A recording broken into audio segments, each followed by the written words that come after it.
government to implement sweeping reforms in cocoa sector following concerns over delayed payments to farmers. Electoral Commission holds IPAC meeting on preparations for Ayawaso East by-election.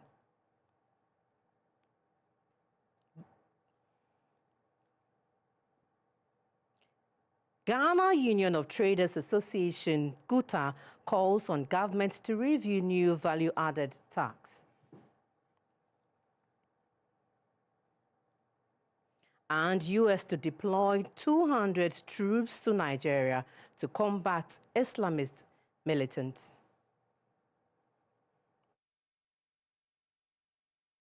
Good evening. It's the Wednesday's edition of News Hour coming to you live from our studio here at Kanda. My name is Clara Mlano. Robert Frimpong Manso will interpret the news into sign language. The news is live on GBC News, GTV, and on our socials. News Hour starts now.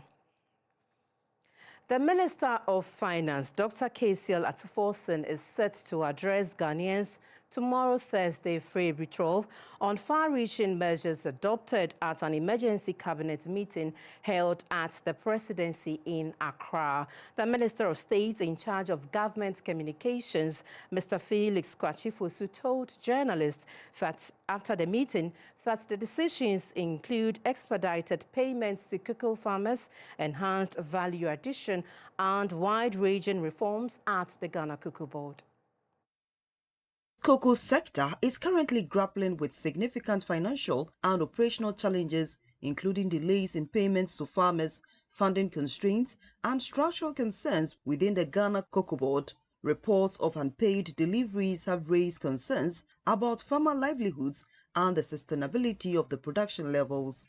The current government inherited a cocoa sector burdened with 32 billion Ghana cedis in unpaid debts from the previous administration, which has compounded cash flow constraints and operational difficulties within Cocoa Board. The board has also faced challenges in securing its traditional syndicated financing, prompting alternative funding arrangements that have placed pressure on licensed buying companies and increased debt exposure. The situation has contributed to payment backlogs, slowed purchases, and heightened concern about the stability of Ghana's cocoa exports. It is against this backdrop that the Minister of Finance, Dr. Kasiel Atuforsen, is set to brief the nation on the emergency cabinet measures aimed at stabilizing the sector, restructuring Cocoa Board, and restoring confidence in the cocoa industry. Minister of State in charge of government communications, Felix Kwakye-Fosu, disclosed this to the media after the emergency cabinet meeting at the presidency.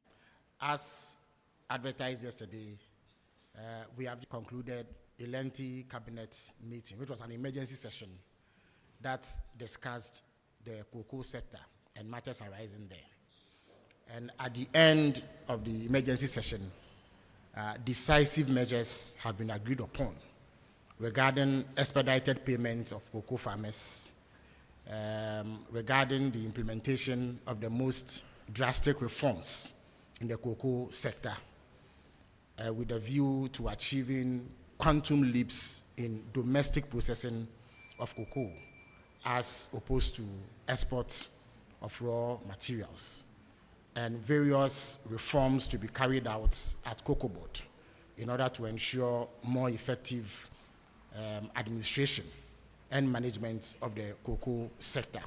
Now, at 11 a.m. tomorrow, the Finance Minister will address the people of Ghana and announce these far-reaching measures as agreed upon at the end of the cabinet meeting today. Panelists on GBC's Current Affairs program Focus has called for a broader stakeholder engagement in resolving the ongoing tussle between cocoa farmers and Cocoa Board. According to the panel, the plight of cocoa farmers should be tackled with stringent measures that brings relief to cocoa farmers and should be devoid of politics. They are caught in a mix. Do we renegotiate the price of cocoa and give them something lower? They can't, because they promised even more than the MPP was offering. Now, what MPP offered, they can't even pay. So they don't know whether they should go back and negotiate lower. And because of politics, this is why I find weak leadership in Cocoa Board. 2023-2024 season, up to December, the then administration had not even found a formula how to even get money to buy cocoa because of the way they handled a season before that. They took syndicated loan, and instead of them delivering the cocoa, they didn't. And to make matters worse, cocoa price had gone up to $12,000 a ton. But you went, signed contract, and said you were going to deliver the cocoa at $2,600 a ton.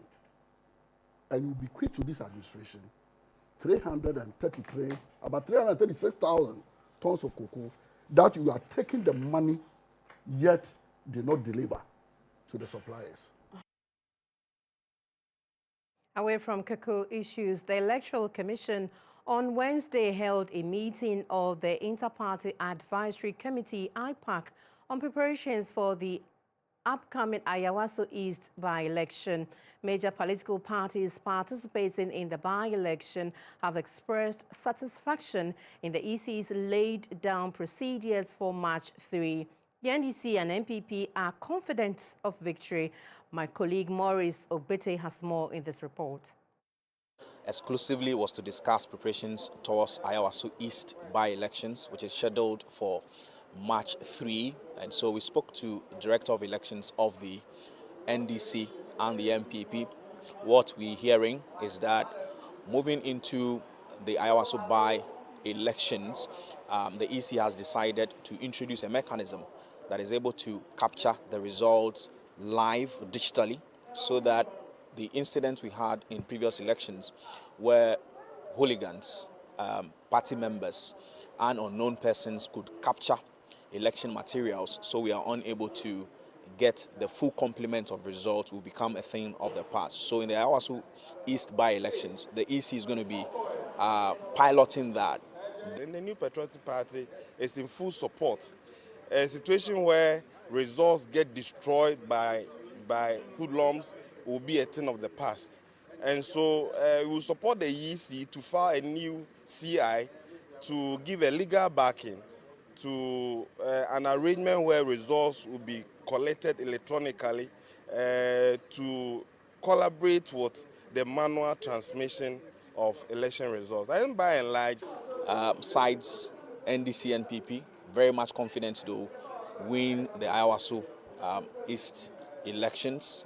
Here is the Director of Elections of the MPP, Evans Nemako. Let's listen to him. The New Patriotic Party is going to win Ayawaso East by-election with our candidate Baba Ali Yusuf. And we are all here and we say it that it's a constituency who will win this time around. And so I'm putting it to you. Be there in your numbers, but let's also ensure that the EC will conduct peaceful and fair elections.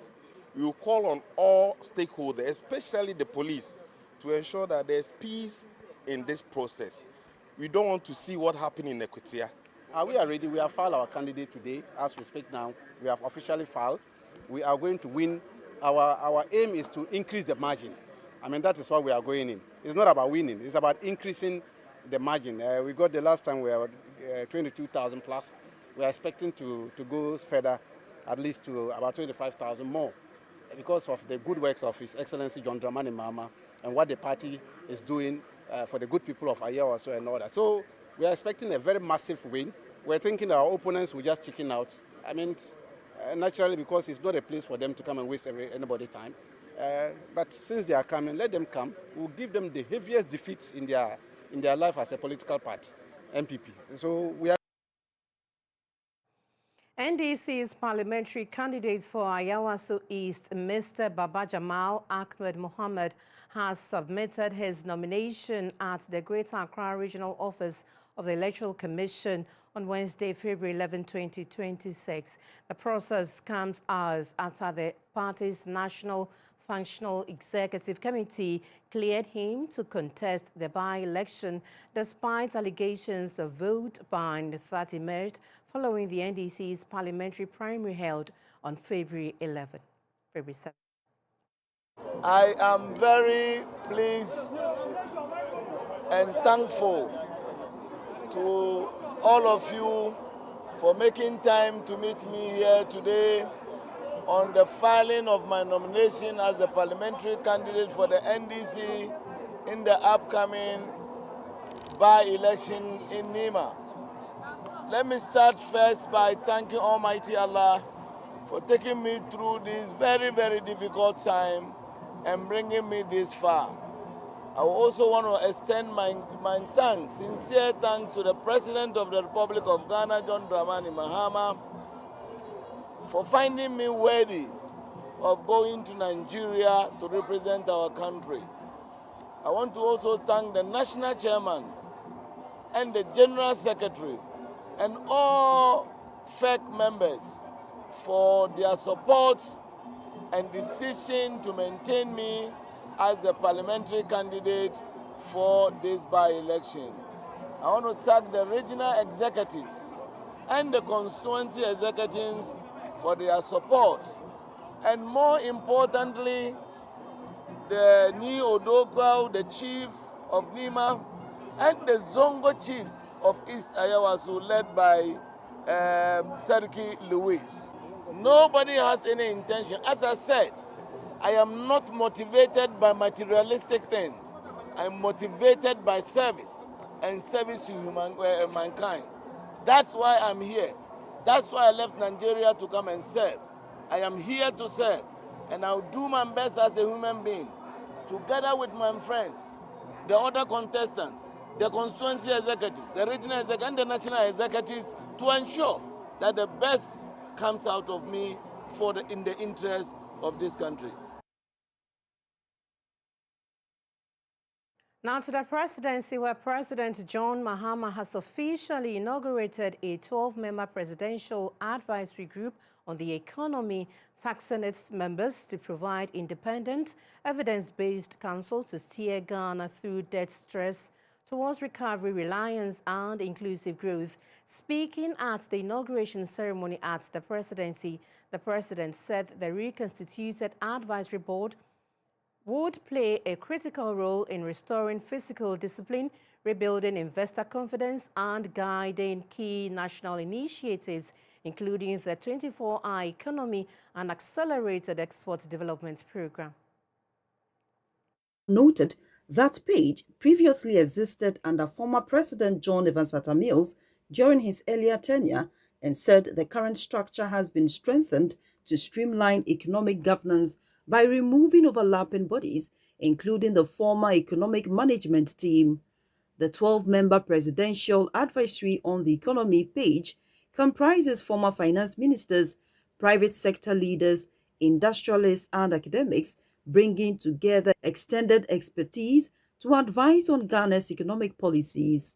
He explained that the Vice President, a member of Page, will chair meetings in his absence in line with constitutional provisions.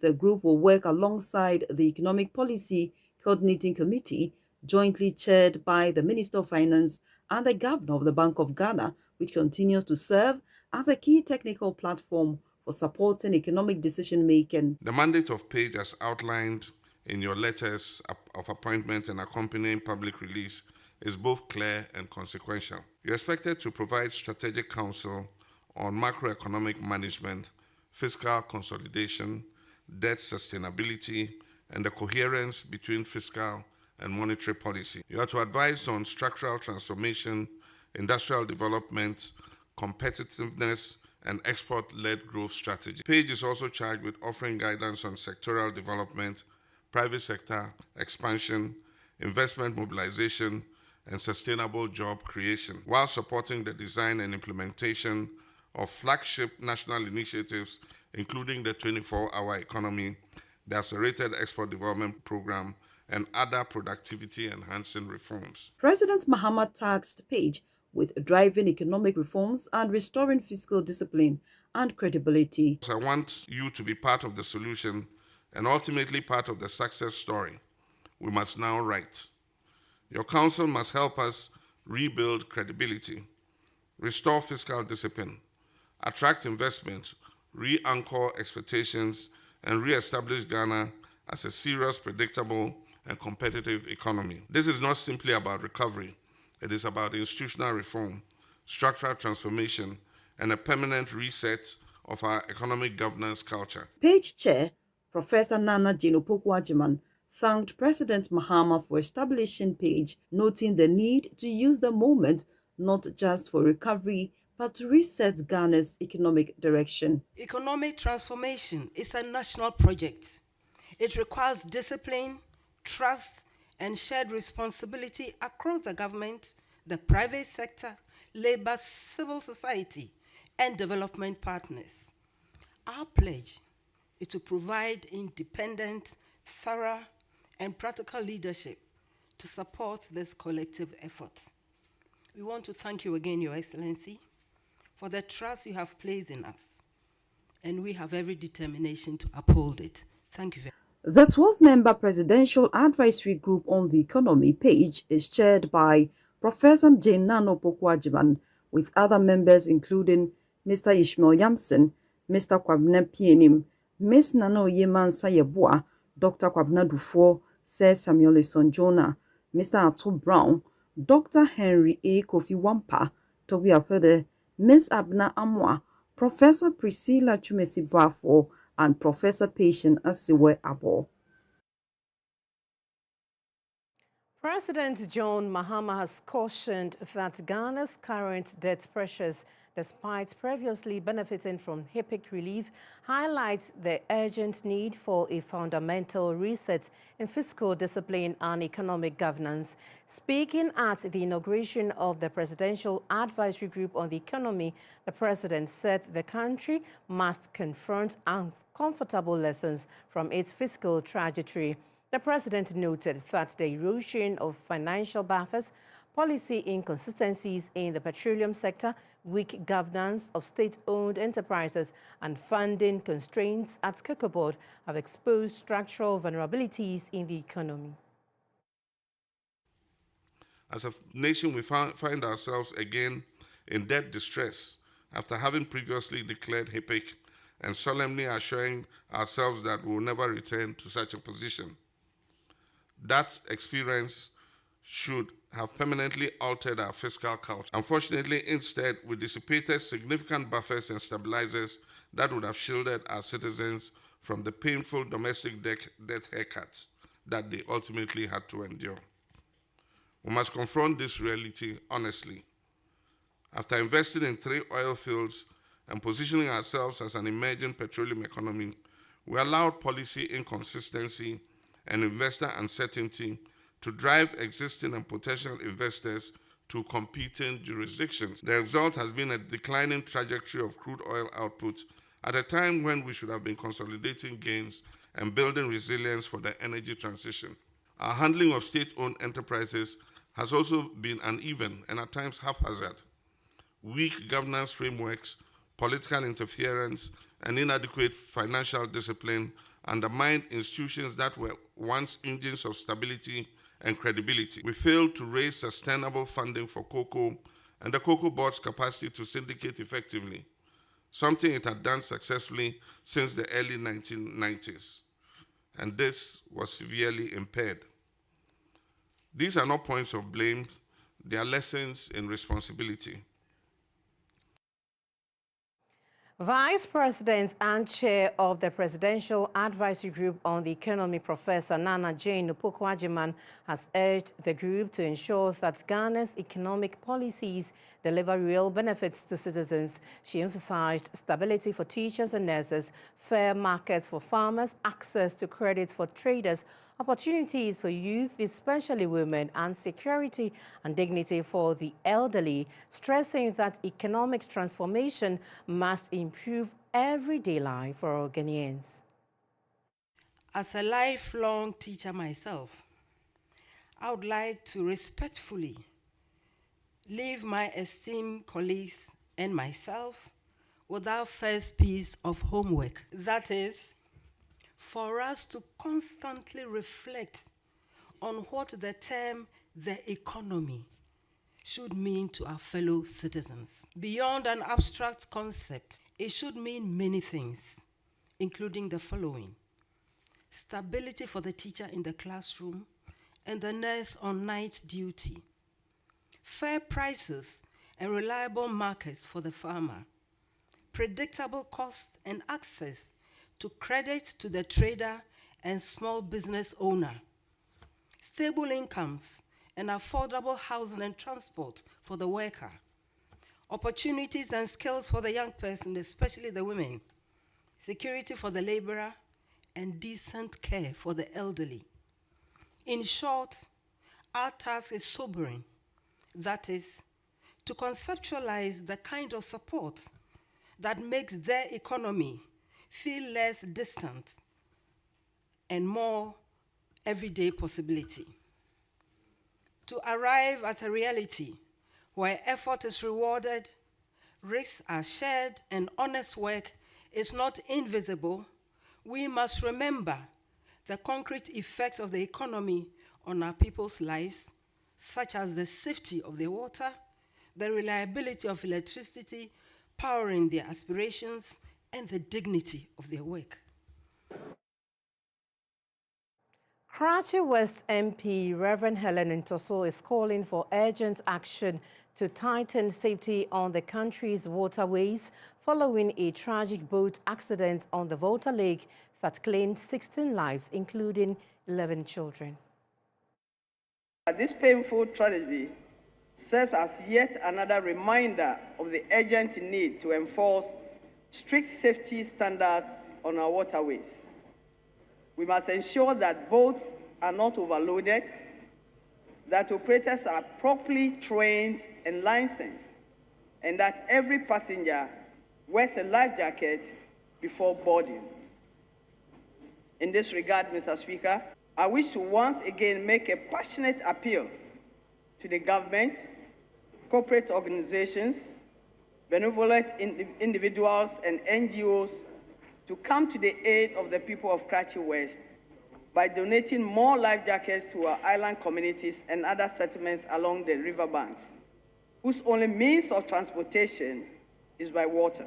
Equipping them with proper safety gear will go a long way in saving lives. Government do not have any direct intervention when it comes to the use of the Volta Lake, apart from the pontoons that run from one end to the other. When it comes to the boat, it is privately owned. And because it is privately owned, government do not give much attention to these areas.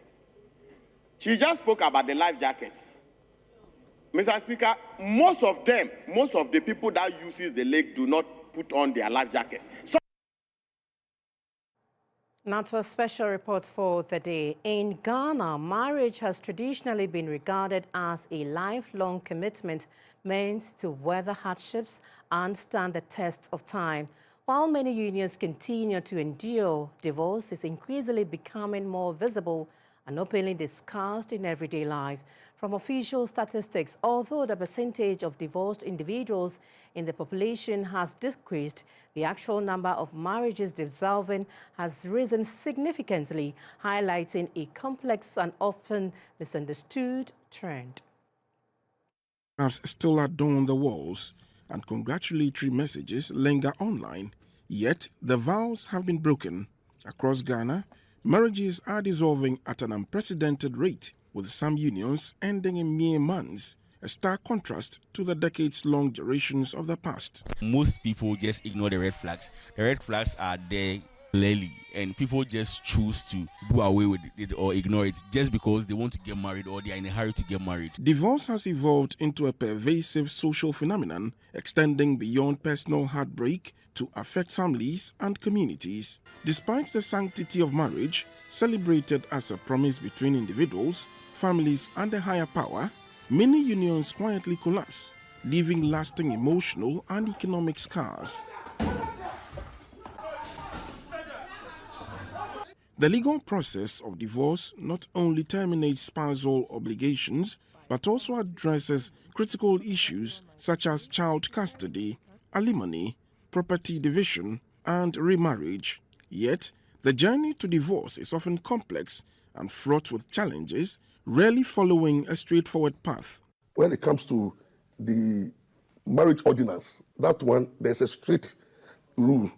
If your marriage is no more than 2 years, you cannot initiate a divorce process. And if it's less than 2 years, then you have to go and seek leave, meaning go to the court.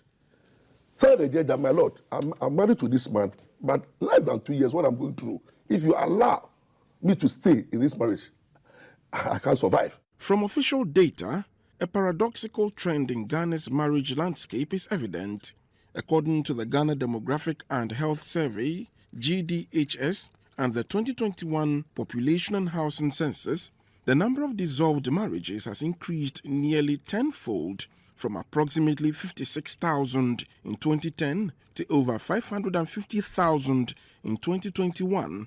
However, the divorce rate, or the proportion of divorced individuals within the total population, has declined from 6% in 2000 to 4.7% in 2010 and 2.8% in 2021. This decline in divorce rate is attributed to Ghana's rapid population growth, which has outpaced the increase in divorces. A presbyter from the Presbyterian Church of Ghana, Justice Awukumo, notes that tens of thousands of families are affected, leading to weakened societal cohesion and child development concerns. As searched from the Statistical Service in the previous population census, from 2020-2021 ranges between 6.1% to 4.7%, and then when you look at the numerics, the actual numbers, it means that the divorce rate is very high. That's about 60,000 families being torn apart. In Ghana, divorce is regulated by the Matrimonial Causes Act, which stipulates that a marriage can be dissolved only when it has irretrievably broken down. At the Accra Metropolitan Assembly, Public Relations Officer Gilbert Ankra explains that divorce procedures vary depending on the type of marriage. For the ordinance marriage, when it comes to divorce, those ones are being dealt with or catered for by the courts. But for the customary marriage, it is the responsibility of the assembly to ensure that issues of dissolutions are dealt with. In Choco, we spoke with Grace Lumle, a trader whose 15-year-old marriage ended in heartbreak. She's asafo mi ni woyo e woyo e asafo em je no kono e she asafo mi ni woyo e na jole asafo em no sofo e hwe no mi nwule e dan na hwele ne base na base mo ani gba na aso ni ken kwe ken na yo e no ni e fio me ken stay yo e no ko. While some marriages succumb to challenges, others endure for decades, testament to the power of patience, faith and communication in sustaining lasting unions. I've been into this marriage for 14 years now. So with all these years, it's about adjustment, because there is no perfect marriage anywhere. But Presbyter Justice Awukumo emphasizes that abuse is never love. Victims of domestic abuse or harm should seek help, allowing families and the law to intervene. No matter how loving your spouse is, no matter how caring the person is, no matter how rich or powerful the person is, once the person starts harming you, beating you, it is not a sign of love. And once that is in play, please rescue yourself from that relationship. Adequate preparation is also a vital component of marriages that stand the test of time. As the Accra Metropolitan Assembly refines its role and courts apply the Matrimonial Causes Act, education, counseling, legal awareness and social support are crucial in fortifying marriages. For many Ghanaians, marriage remains a cherished institution, albeit. You're watching News Hour live on GTV and GBC News. We are back after the break.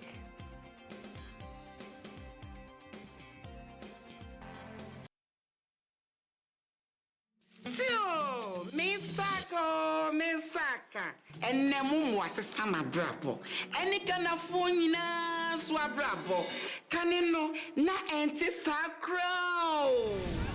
sɛ wodi sika esie anaasɛ wotwɛn sika ɛwɔ lorry station na ɛyɛ ahometse nanso ɛnɛ momonti Mesaka pensions kano. Mesaka order sika. Mesaka insurance no.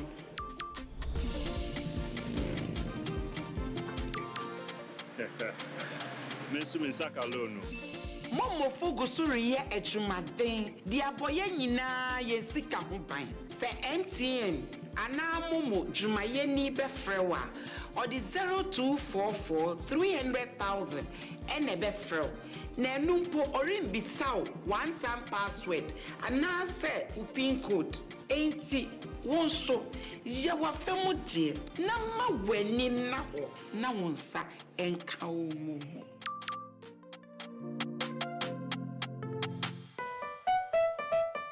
MedShay, natural mosquito repellent, highly recommended by Ministry of Health, CHAS and GES, lab tested by Noguchi Medical, field trialed by Atomic Energy Commission. It has no chemical or side effects and is good for all ages and skin type. MedShay is available nationwide. Contact us on 0244892413. This advert is approved by FDA.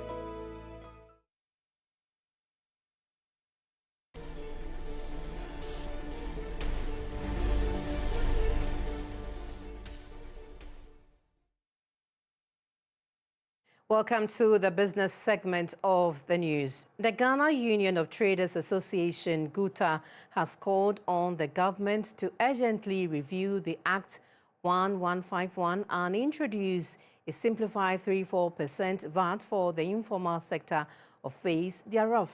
According to GUTA, a simplified one will make it easier for traders to comply. Speaking at a forum in Accra, the president of GUTA, Mr. Clement Boateng, also called on the Ghana Revenue Authority to intensify trader education as well as introducing incentives for shops and retail outlets to make it conducive for them to adhere to the registration and collection of VAT.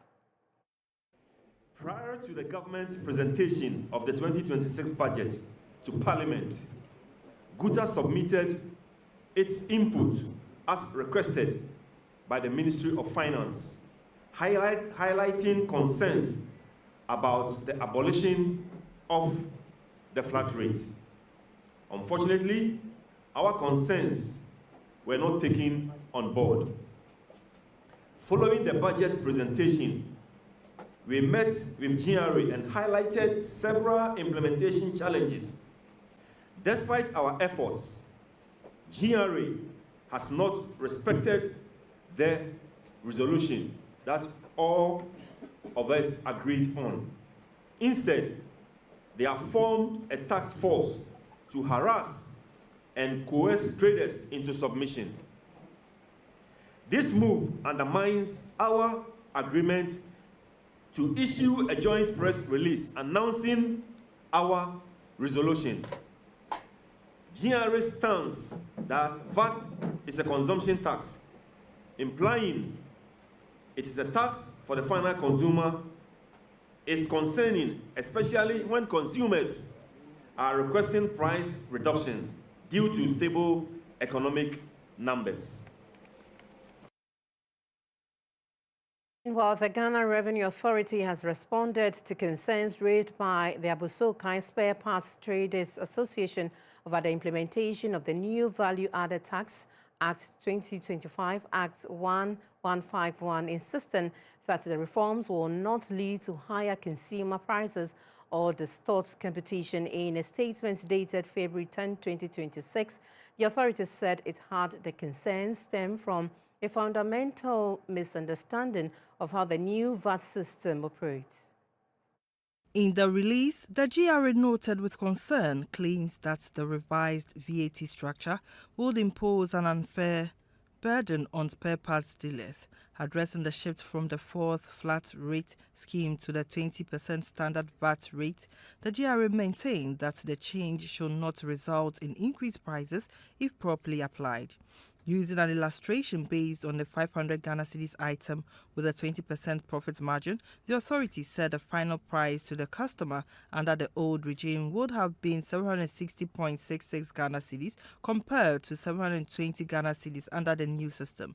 According to the GRA, perceptions of price increases are due to traders applying the 20% output VAT on a cost base that still includes non-deductible input VAT from the previous system.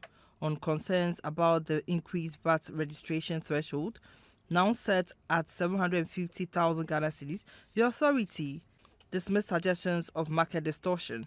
It explained that non-registered traders still pay VAT on purchases but cannot reclaim it, while registered traders operate on a lower cost base and remit only the net VAT difference. The GRA highlighted additional benefits including a reduction in the overall effective tax rate from 21.9% to 20%, the abolition of the 1% COVID-19 health recovery levy, full deductible of input VAT, and the elimination of cascading taxes. It disclosed that a joint technical team has been established with the Ghana Union of Traders Association to support businesses during the transition and pledge similar assistance to the Abossey traders. Accra has hosted the global closing ceremony of the International Year of Quantum Science and Technology, marking a major milestone in what experts describe as a new century of scientific transformation. The Year of Quantum Science and Technology was proclaimed by the United Nations General Assembly under UNESCO's leadership, following sustained advocacy by scientists, educators, and international scientific bodies. The initiative gained global backing as countries recognized quantum science as a powerful tool for addressing pressing challenges from sustainable energy and climate action to secure communication, education, and healthcare. At the closing ceremony, Minister for Education Haruna Iddrisu underscored the need for caution and responsibility as quantum technologies become increasingly embedded in global systems. The task ahead is to deepen partnership, expand learning opportunities, and encourage responsible innovation. Quantum science will continue to evolve, and access to its benefits must evolve with it. President of the Institute of Physics, Professor Michel Dughete, revealed that more than 1,000 quantum-related activities were held worldwide during the year, reflecting unprecedented global commitment and investment in the field. In the United Kingdom, there's been a widespread recognition and government support for the strategic importance of quantum science and technology. And as a result of that focus, the UK has become a major quantum hub. We're now home to more quantum companies and attract more private investment into quantum technologies than any country other than the United States. Chief Director of the Ministry of Environment, Science and Technology, Suebatu Adam, noted that quantum breakthroughs are already influencing communication networks, material science and precision measurement, strengthening the link between fundamental research and real-world applications. Participants agreed that building resilient scientific ecosystems will require sustained funding, clear regulatory frameworks, and strong international collaboration. We bring you the performance of the local currency on the forex market.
Welcome back.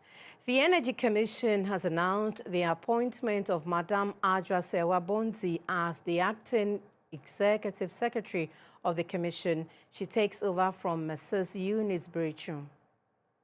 Adwoa Serwah-Bonzi is an executive leader with over 15 years of experience in business development, energy transition, and strategic management. Recognized for driving innovation and sustainability, she has led initiatives that established organizations as industry leaders and improved public service delivery. Her ability to connect technical and commercial functions has consistently advanced operational excellence, profitability, and long-term value. Madam Bonzi pioneered the bulk oil storage and transportation company BOST First Trading Desk, designing a fuel trading system that generated $20 million in profit within 2 years and set a new standard for operational efficiency. She led the expansion of Ghana's strategic petroleum reserves from 4 to 12 weeks between 2014 and 2016, strengthening national energy security and earning the BOST Leadership and Dedication Award in 2015. Earlier, she managed multi-million-dollar engineering projects for Tech Insights Canada, delivering on time and to high-quality standards for international clients. Madam Bonzi holds an MSc in Public Policy from the University of Bath, an MBA in International Business and Strategy from Henley Business School, among other academic qualifications. Committed to sustainable energy solutions, she aligns corporate strategy with national development goals to promote economic growth and environmental benefits. The Energy Commission asks all partners and stakeholders to extend their full support and courtesy to the new acting Executive Secretary, Adwoa Serwah-Bonzi, to ensure a successful tenure. The Chamber of Oil Marketing Companies and the Ghana LPG Operators Association will sign a memorandum of understanding to formalize a strategic partnership aimed at strengthening operations and promoting growth within the LPG sector. MOU will outline COMAC's role in providing operational and financial support to GLECGOA, the umbrella body representing LPG station operators and dealers across the country.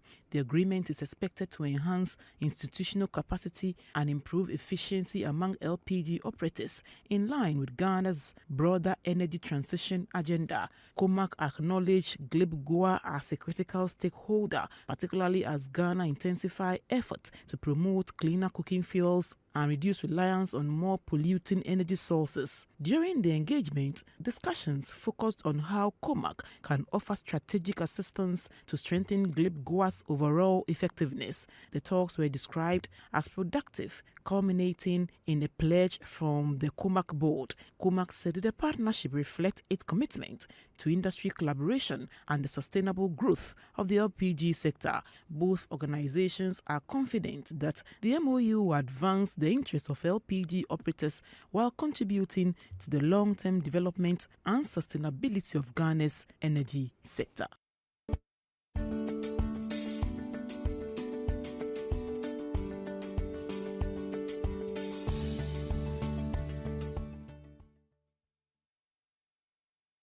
The health segment of the news is brought to you by Trust Jehovah Herbal Center and Yamvita. The Upper West region has recorded 15 suspected meningitis cases, 4 of which have been confirmed through laboratory testing, with 2 fatalities recorded so far in the current meningitis season. This was confirmed by the Regional Director of Health Services at a news conference at Ottawa.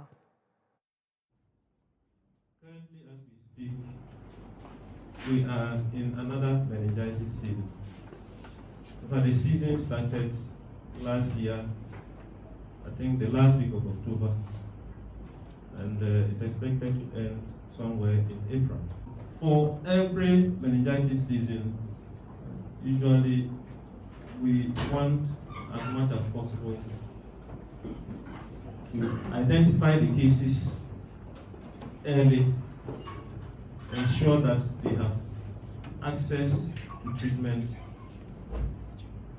and more importantly, minimize the deaths associated with the cases. There's no way you can prevent the outbreak from happening.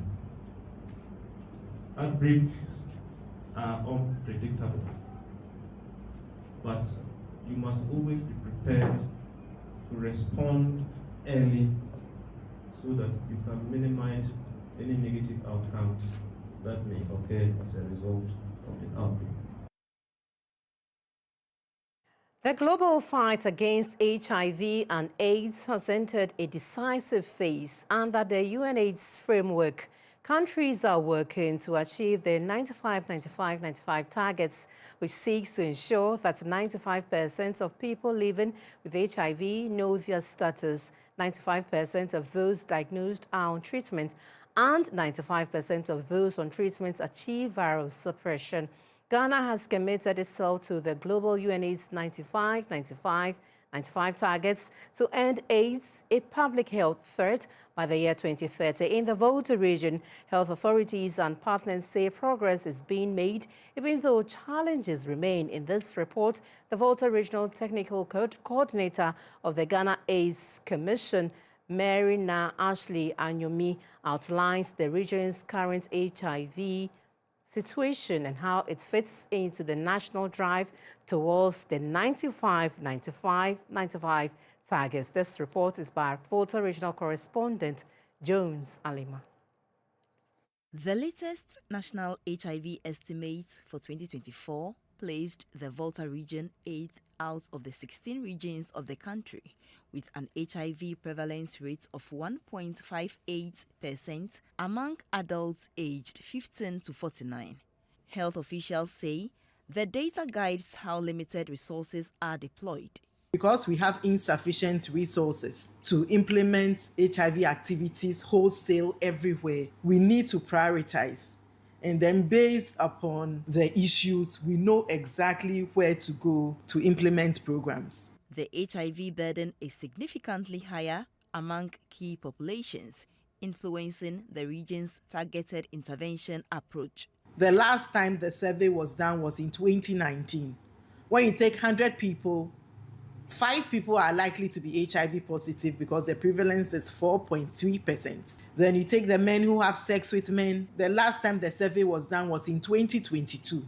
When you take 100 people, 29 people are likely to be HIV positive in the region. In 2024, the Volta region recorded 809 new HIV infections, accounting for about 5% of national new cases, with women bearing the greatest burden. Already, HIV has a female face, and for Ghana, that is the picture, and for Volta region is the same. 67% of the HIV population in the region are females. While viral suppression levels remain strong, treatment coverage across most districts is still below the required threshold under the 95-95-95 framework. 17 of the 18 districts we had in the region have less than 60% antiretroviral coverage. Only one district had 61%.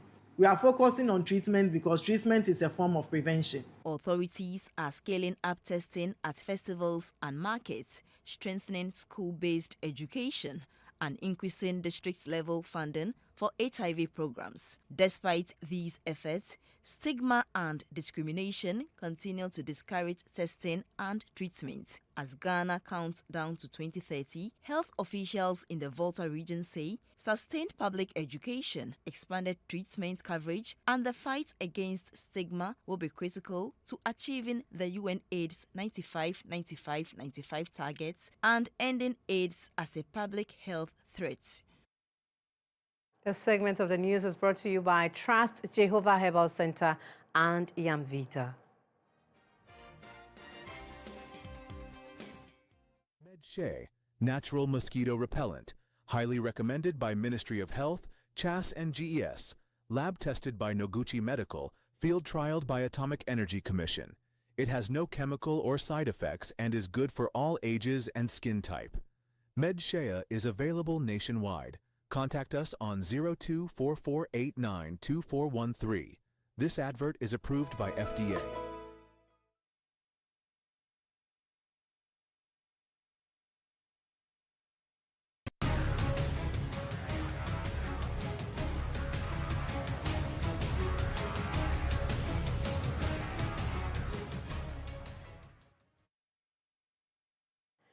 The United States is set to deploy around 200 troops to Nigeria to assist in training the country's military to combat Islamist militant groups. This move comes weeks after President Donald Trump authorized airstrikes targeting what he described as Islamic State's positions in the region. Last week, the U.S. military confirmed the presence of a small team in Nigeria, though it did not disclose the size of the deployment. The announcement represents the first official acknowledgement of American forces on the ground following Washington Christmas Day air raids.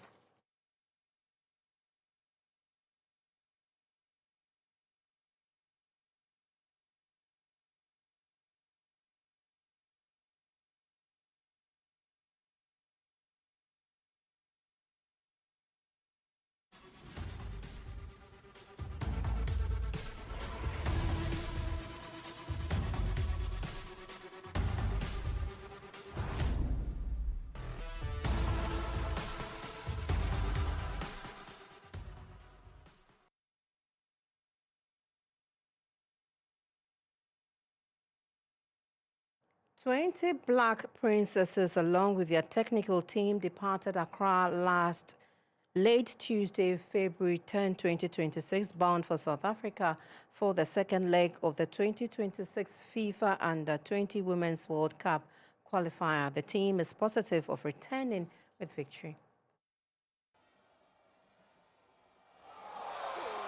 The Black Princesses drew 2-2 with their counterparts from South Africa in the first leg at the Accra Sports Stadium and aims to pick up the maximum points to progress to the fourth round of the qualifiers. The return fixture we played on Saturday, February 14, 2026 at the Mbombela Stadium in Nelspruit, South Africa. Ahead of their departure, head coach Charles Simpson is upbeat at their chances in South Africa and promises to progress to the final round of the qualifiers. We have a crop of players that are mentally strong. Psychologically, we will also do those parts and get them tuned and ready for the next game. We know that it is two-game issue with us, home and away. That's why we are here. We're going to prepare, make sure we go to South Africa and beat them in their home and go forward. That's why we are here. Ghana is aiming to book their 8th consecutive appearance at the FIFA Under-20 Women's World Cup, scheduled to take place in Poland in September 2026. The National Bodybuilding and Fitness Team, known as the Black Muscles, has done the nation proud after an outstanding performance at the 2026 IFBB Mr. Quannex Bodybuilding Championship held in Ivory Coast. Leading the Ghanaian charge was reigning man Ghana, Derek Mali, who dominated his division to emerge first, placed second overall and secured a coveted IFBB Pro card. His performance set the tone for an unforgettable campaign, inspiring teammates Frederick Abuga and overall champion Samson Dogbe, who also topped their respective divisions and earned pro cards. The medal rush continued as Samuel Okpoti Alvin clinched gold in his division and finished third overall, while Samuel Adokwe Uko, Regan Mendes, Alfred Boucher, Fred Amankwa, Ampedu Martinson, and Stephen Anson all mounted the podium in their various categories. Beyond the medals, the story of the Black Muscles is one of discipline, sacrifice, and national pride. Training under challenging conditions, the athletes proved that determination and belief can lift Ghana onto the global stage. The 24-member Ghana Bodybuilding and Fitness Association contingent was made up of 14 athletes and 10 officials and represented the nation with distinction, flying the flag high and opening new doors for the future of bodybuilding in the country.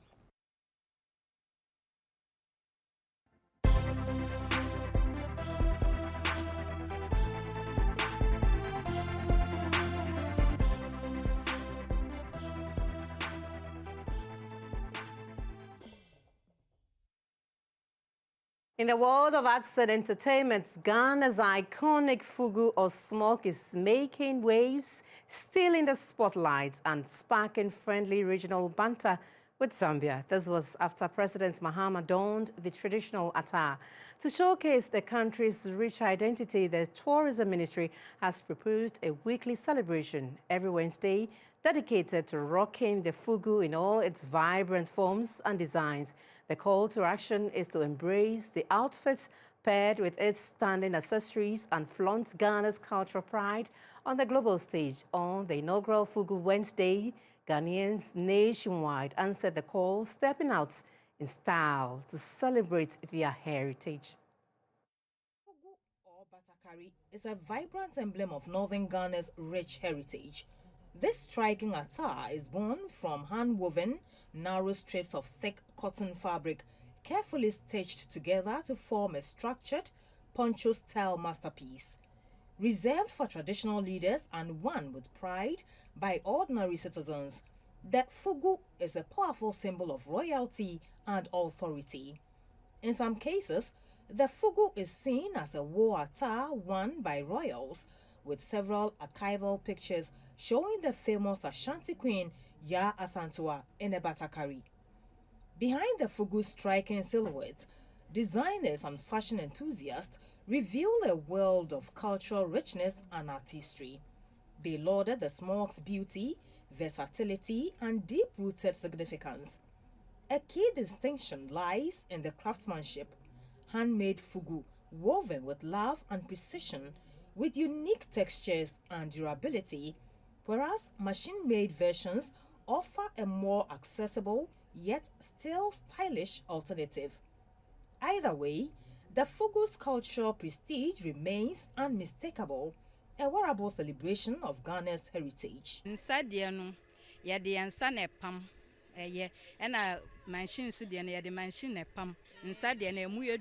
Fine, no ya emuyedu papa ne bi ba de manhye apam ne de emu enhye da nya dusa nti obi nso wo ne sika nsu enu ba ne sika besu de apam. The government's vision is clear in that a nation united in fugu, where every wearer becomes a walking embodiment of Ghana's rich heritage. By embracing this iconic attire, Ghanaians can strengthen national unity, fuel the creative economy, and flaunt their cultural confidence. The fugu is more than a fashion statement. It is a badge of identity, a symbol of pride, and a celebration of tradition. Let's join the call to promote our identity. And that's all in this package of News Hour. My name is Clara Mlano, and Robert Frimpong Manso translated the news into sign language. We are back at 10 p.m. with News Tonight. Have a good evening.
Your Excellency, the President of the Republic of Ghana,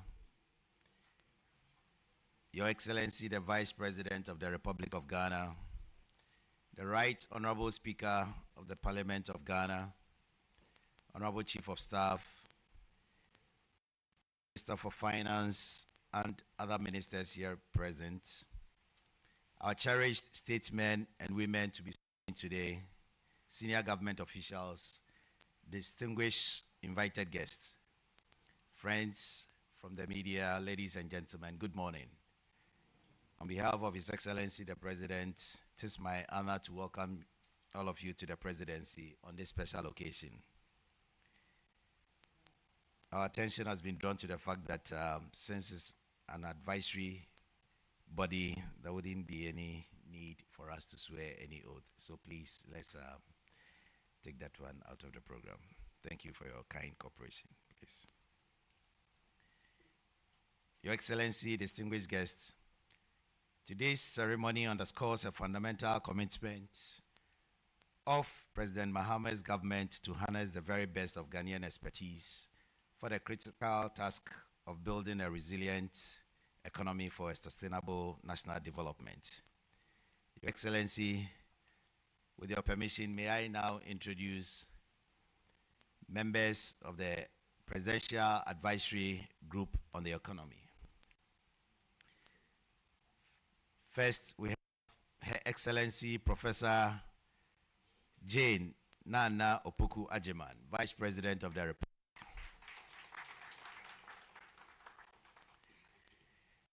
Next, we have Mr. Ishmael Yamson, Private Sector Leader, former member of PAGE. Thank you. Next, we have Mr.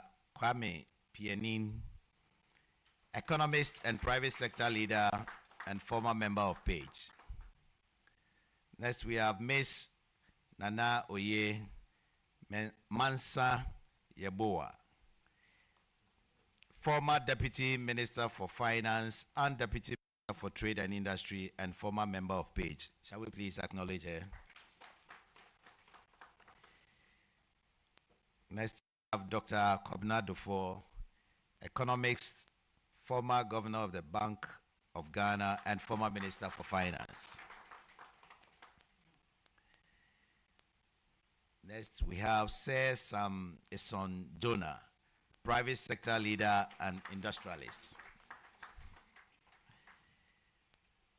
Next, we have Mr. Atto Brown, former World Bank infrastructure specialist and agribusiness investor. Dr. Henry A. Kofi Wampa, former governor of the Bank of Ghana. Togbe Afedi XIV, economist and private sector leader. Ms. Abina Amoa, Chief Executive Officer, Ghana Stock Exchange. Professor Priscilla Chumesi Bafo, University Professor and Academic Researcher. Last but not the least, we have Professor Patience Asiwe Abo, University Professor and Academic Researcher. You are all welcome to this special occasion. May I now invite His Excellency, the President, to deliver his remarks on this special occasion. Shall we please acknowledge him with a round of applause?